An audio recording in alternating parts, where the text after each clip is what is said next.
بات نہیں بن سکتی، آئین کی بالادستی، قانون کی بالادستی نہیں قائم ہو سکتی، اس لیے کہ پاناما کیس کے فیصلے میں جو پیرا نمبر 88 ہے اور پیرا نمبر 90 ہے، اس میں جو نواز شریف کے بارے میں کہا گیا ہے وہی شہباز شریف کے بارے میں کہا گیا ہے۔ پھر جو جے آئی ٹی کی رپورٹ آئی ہے اس میں پاکستان کے خزانے کا سب سے بڑا چور اس کو بھی اسی زمرے میں شامل کیا گیا ہے، اور وہ شریف خاندان کا منشی پاکستان کے خزانے کی پلنڈر اور لوٹ میں شامل ہے۔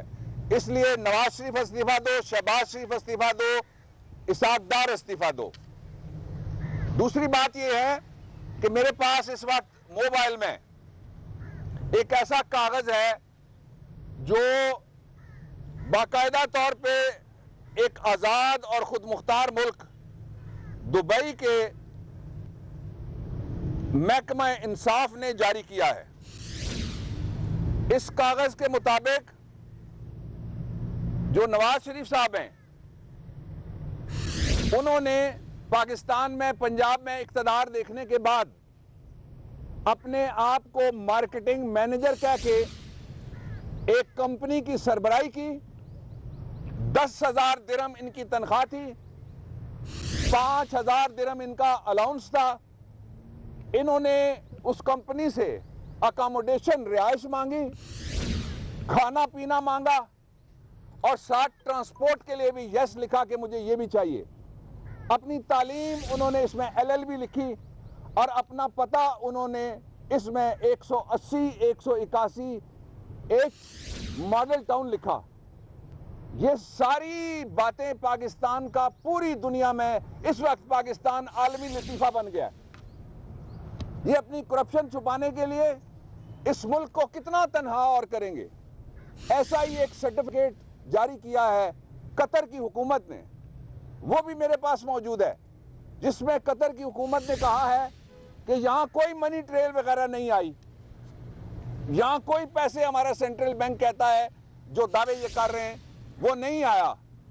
تو ایک آسان طریقہ کسی نے بتایا کہ قطری کو اگر نواز شریف صاحب بلانا ہی چاہتے تھے تو اس کا طریقہ یہ تھا کہ جے آئی ٹی کے سمن کا انتظار کرنے کی بجائے سپریم کورٹ کے بلڈنگ کے ارد گرد اور یہ وزیر اعظم سیکریٹریٹ کے لان میں، قومی اسمبلی کے لان میں اور شارع دستور پر وہ تلور چھوڑ دیتے 2-3 لاکھ، تو قطری شہزادہ ان کو مارنے کے لیے آتا ہی آتا، اس دوران اس کو شامل تفتیش ہم کر لیتے۔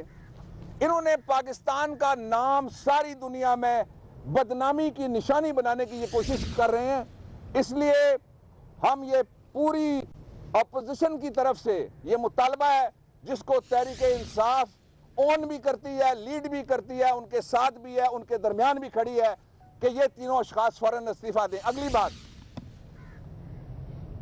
یہ جو نواز شریف صاحب کی طرف سے ضد لگائی جا رہی ہے کہ میں استعفیٰ نہیں دوں گا، آپ یقین کیجئے نواز شریف صاحب، آپ روئیں پیٹیں، آپ کو کوئی شہید نہیں مانے گا۔ شہید ہونے کے لیے مرنا پڑتا ہے، اور مرنے کے لیے ڈرنا نہیں پڑتا۔ ڈرنا ہو تو جدہ جانا ہوتا ہے۔ اس لیے سیاسی شہادت کا کوئی رتبہ کسی بگوڑے کو تاریخ نے کبھی نہیں دیا۔ تیسری بات جو اس سے امپورٹنٹ بات ہے وہ یہ ہے کہ اس وقت پاکستان کی ساری قوم کا مطالبہ ہے کہ ہمیں استعفیٰ لیا جائے وزیر اعظم سے، وزیر اعلیٰ سے، وزیر خزانہ سے، لیکن پی ٹی آئی اس میں یہ اضافہ کرنا چاہتی ہے اپنے موقف میں کہ ہمیں استعفیٰ منظور ہے، نیا وزیر اعظم منظور نہیں ہے، ہمیں نیا الیکشن منظور ہے۔ اس وقت قوم کو نئے انتخاب کی ضرورت ہے۔ یورپ اور ایشیا کے 11 ملکوں میں پچھلے 3 سالوں میں، اور 11 ملک سارے کے سارے معاشی طاقتیں ہیں، کوئی روانڈا، برونڈی، یوگنڈا جیسا ملک نہیں ہے۔ سارے ملکوں میں قبل از وقت انتخابات ہوئے ہیں، جمہوریت رخصت نہیں ہوئی۔ برطانیہ جمہوریت کی ماں ہے، وہاں بھی جمہوریت رخصت نہیں ہوئی، رخصت صرف اقتدار والا ہوا ہے۔ اگلی بات، ابھی تو ایک کیس کھلا ہے، پاناما کیس۔ اس کیس میں سے کھربوں ڈالر نکل آئے. اس کیس میں پورا خاندان، پورا ٹبر چوری کے مقدمے کہ میں تم سب کو دیکھ لوں گا. جن کو دھمکیاں دی ان میں ایک خاتون بھی شامل ہے، سرکاری ملازم ہے، میں نام نہیں لینا چاہتا، ناموں کی ڈیٹیل بھی میرے ٹیلی فون پہ موجود ہے، دیکھنا چاہے کوئی تو دیکھ لے. اور پھر اس نے یہ کیا کہ جو ٹیمپرنگ اس نے کہا پہلے کم ہوئی تھی، اب تم دیکھنا میں کہاں تک جاتا ہوں. اور وہ ملزم، بڑا ملزم منی لانڈرنگ کا، اسحاق ڈار، وہ کہتا ہے میں وکیلوں سے مشورہ لوں گا کہ اس کے ساتھ کیا کروں. مفت مشورہ ہے پی ٹی آئی کے وکیلوں کی جانب سے کہ ایس سی سی پی کے مینول میں لکھا ہوا ہے، مینول میں، کہ جس شخص کے خلاف ایف آئی آر ہوگی وہ فوری طور پہ معطل ہوگا. تو اسحاق ڈار، حجازی سے اگر مزید کام اور نہیں لینا تو معطل کر دو، نہیں تو میں عدالت سے یہ درخواست کرتا ہوں سپریم کورٹ اس بات کا نوٹس لے. جے آئی ٹی کی رپورٹ کے اوپر پرچہ ہوتا ہے، ملزم دھمکیاں دیتا پھرتا ہے. کل جے آئی ٹی کے ممبران کو پولیس کے علاوہ سیکیورٹی مانگنی پڑی بعض کو، وہ اپنے اپنے ڈیوٹی اور گھروں پہ واپس گئے. نواز شریف بیٹھے ہوئے ہوں گے تو obstruction of justice in terms of article 204 of the constitution، وہ انصاف کا راستہ روکنے کی پوری کوشش کریں گے. نواز شریف بیٹھے ہوئے ہوں گے تو ہر جگہ خرید و فروخت اور دھاندلی کی وہ پوری کوشش کریں گے. ان کی تاریخ ہی یہی ہے. اس لیے ایک اور آدمی ہے جس نے یہ کہا سپریم کورٹ میں کیا ہوا، ہم لاہور میں یہ انکشاف کریں گے. 17 بینکوں کی رپورٹ کا انکشاف پرسوں ہم لاہور میں کریں گے جب شہباز شریف کے خلاف نااہلی کا ریفرنس فائل کرنے جائیں گے. اس میں سے ایک بینک کا جس کے بارے میں اسحاق ڈار نے مانا ہے کہ وہ لندن میں نرسنگ ہوم چلاتا تھا، بیبی سیٹر تھا،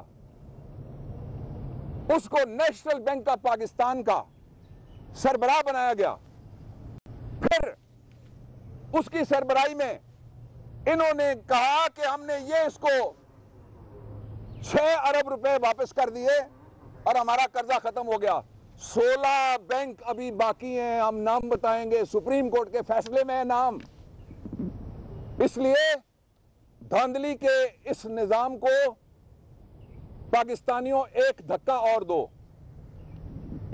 گلوازم کو پاکستانیوں ایک دھکا اور دو، اور پاکستان کی معیشت کے غدار کو پاکستانیوں ایک دھکا اور دو. سریا ساجن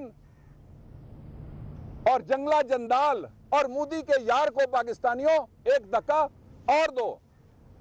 جہاں تک پی ٹی آئی کا 144 کے حوالے سے موقف ہے، عمران خان، ان کی یہ کنسیڈرڈ اوپینین ہے کہ لوگوں کو یوم آزادی منانے سے روکنے کے لیے، اور اسلام آباد میں جہاں سب سے زیادہ اس ریجن میں لوگ آتے ہیں اور خاص طور پہ نوجوان نکلتے ہیں باہر، خواتین و حضرات، ان کو روکنے کے لیے یہ پابندی لگائی گئی ہے.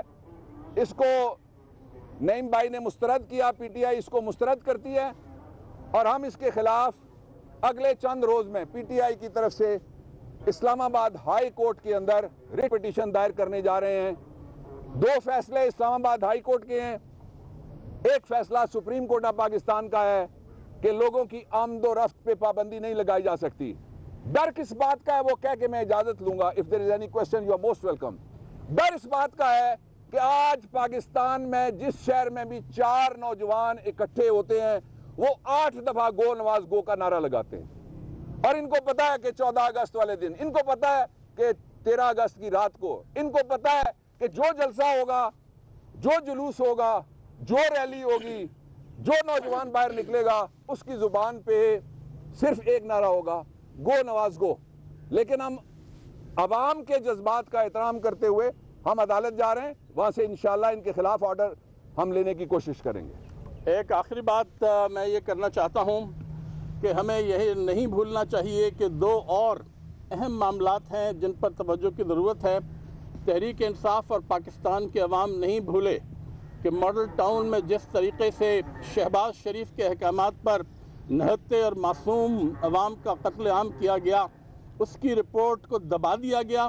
نواز شریف اس میں ملوث تھے تاکہ ان کا بھائی بچ جائے، اور اسی طرح جب پاکستانی افواج کے خلاف وزیر اعظم کے گھر سے ایک سازش کا آغاز ہوا، اس کی جو رپورٹ تھی اس کو بھی دبا دیا گیا، صرف اس لیے کہ وزیر اعظم خود اور ان کی صاحبزادی اس میں ملوث تھے، انہی کی طرف سے پاکستانی افواج کے خلاف یہ سازش شروع کی گئی تھی۔ ہم یہ دو مطالبات قائم رکھیں گے، اور انشاءاللہ پاناما کے فیصلے کے بعد ہم پوری کوشش کریں گے اور ایک احتجاجی مہم چلائیں گے کہ یہ رپورٹس عوام اور پاکستان کی بہتری یہ ہے کہ یہ رپورٹ جو ہیں یہ شائع کر دی جائے۔ شکریہ۔ یہاں سے ایک سوال لیجیے گا، آپ کے سیاسی دباؤ ہی کی وجہ سے سپریم کورٹ نے پاناما اسکینڈل پر ایکشن لیا، JAD بنا، آپ کے ایکسپیکٹیشن کے مطابق فیصلہ آیا، اب سیاسی دباؤ کہاں ہے؟ وہ تو مان ہی نہیں رہے۔ نہیں، فیصلہ تو ابھی نہیں آیا، ابھی ایک تفتیشی رپورٹ آئی ہے جو فیصلہ نہیں ہے، فیصلہ سپریم کورٹ کا آئے گا، اور انشاءاللہ یہ فیصلہ جو ہے وہ سچ پر مبنی ہوگا، وہ حقائق پر مبنی ہوگا، وہ پاکستان کے عوام کے جذبات کی عکاسی کرے گا۔ ٹھیک ہے جی؟ Any other question?